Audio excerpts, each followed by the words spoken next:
Hello everyone.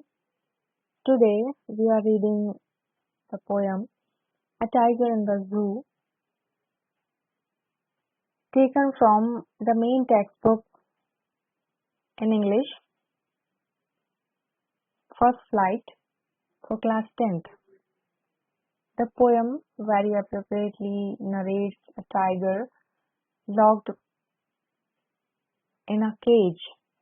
The poem contrasts a tiger in the zoo with a tiger in its natural habitat. So, let us read the poem. Stanza 1. His dogs, in his vivid stripes, the few steps of his cage, on pads of velvet quiet, in his quiet rage. He, that is, the tiger, stalks me, walks haughtily or proudly, like a king, and vivid is lively, because the stripes on the skin of the tiger makes him very vivid. So the tiger with its brightly colored stripes moves up and down in his small cage on pads of velvet quiet in his quiet rage. The tiger has padded legs. Velvet is a kind of very soft cloth. So the tiger is full of anger, but he is quiet in his helplessness. He is angry because he is not free. On pads of velvet quiet in his quiet rage. Rage means anger, gussa. So the tiger is silent, but he is very angry also. So there is a use of oxymoron in the word quiet rage, because oxymoron is where the two words opposite in their nature are used with each other. So quiet is silent and anger, which is very violent. So but these two opposite kind of words are used together. So there is oxymoron. Stanza 2. He should be lurking in shadow, sliding through long grass near the waterhole, where plump deer pass. He, that is tiger, should be lurking in shadow. Lurking means to be hidden, to wait for prey. Means आप जैसा हिंदी में कहेंगे घात लगाना. Sliding means to move smoothly.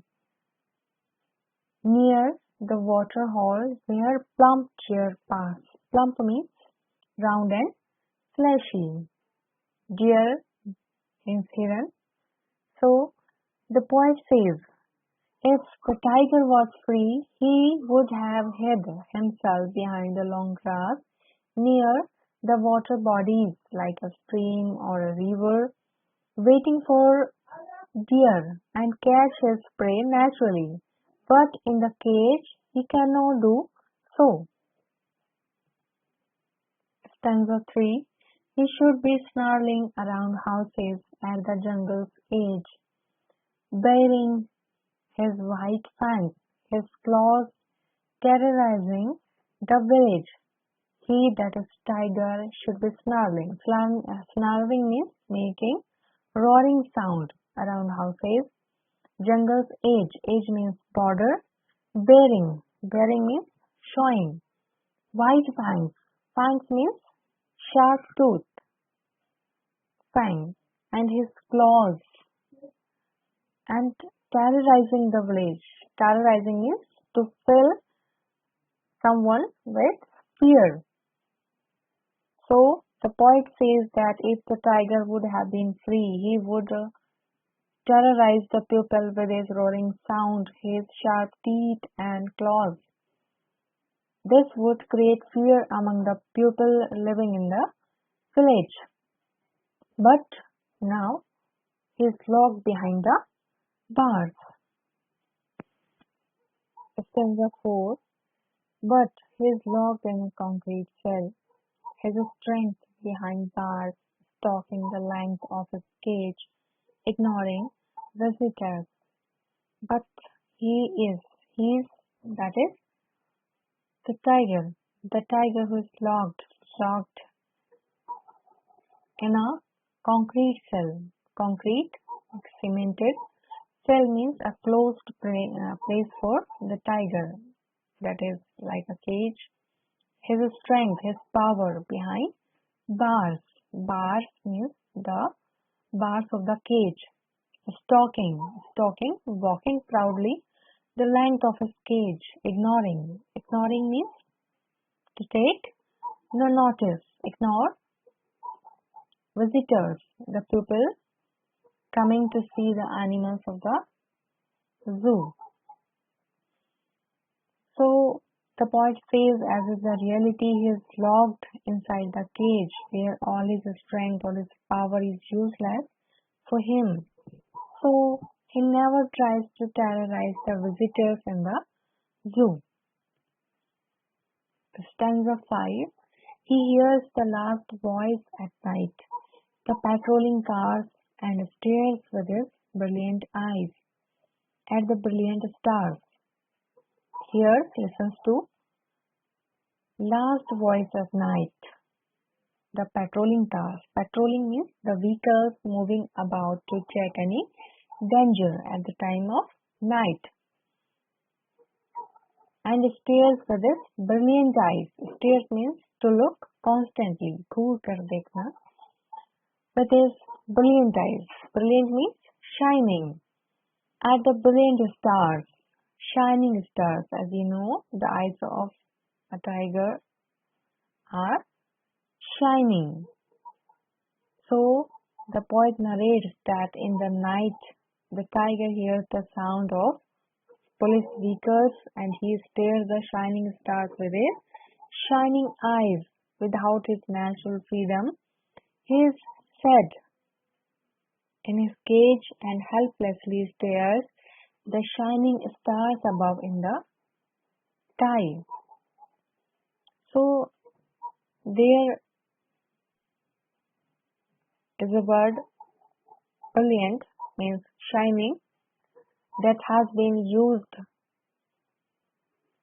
both for the eyes of the tiger and for the stars, but here with the use of the same word, the comparison, the contrast between the two things, tiger and the stars, is very clear, and that presents the imagery of the helplessness of a tiger who is not free now. So now let us discuss about the central idea of the poem, A Tiger in the Zoo.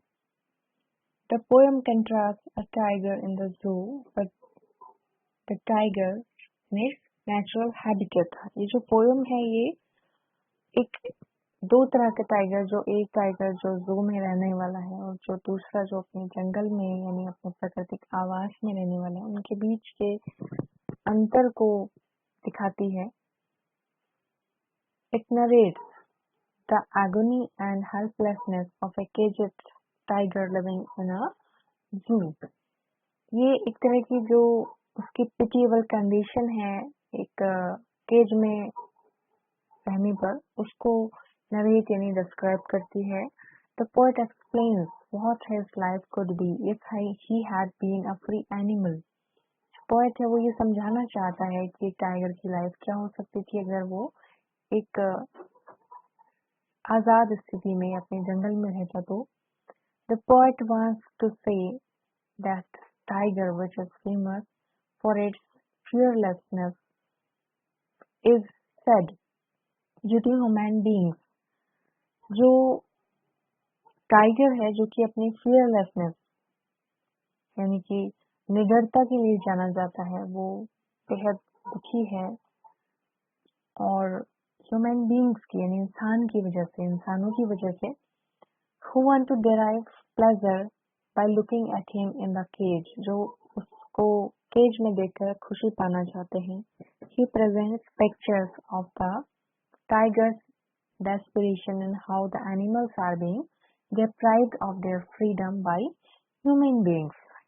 वो दरअसल पेश करता है pictures tiger के desperation यानी hopelessness की and how the animals are being deprived of their freedom.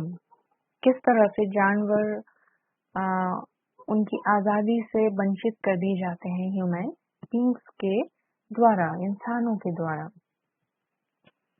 So now we will discuss about the rhyme scheme of the poem. The rhyme scheme is, you can say, the last word of the line and the sound of the last word of the line is a rhyme scheme of a poem. So the poem's rhyme scheme is A, B, C, B, and now we will understand it in the last stanza. Here's the last voice at night. So night is the last word of the first line.